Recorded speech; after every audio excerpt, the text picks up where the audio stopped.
na-impeach ng Kamara de Representantes sa ating kasaysayan sa ilalim ng 1987 Constitution.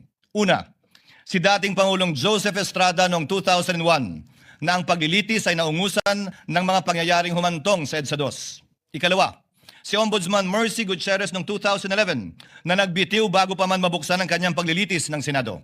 Ikatlo, si Chief Justice Renato Corona noong 2011 din na nilitis na patunayang nagkasala at inalis sa tungkulin ng impeachment court bilang punong mahistrado.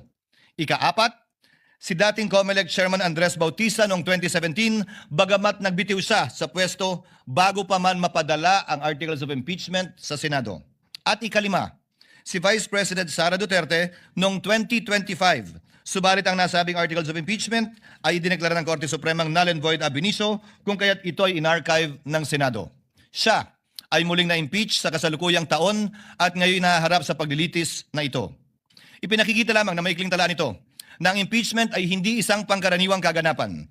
Turing nga ng Korte Suprema, quote, "It is the most difficult and cumbersome mode of removing a public officer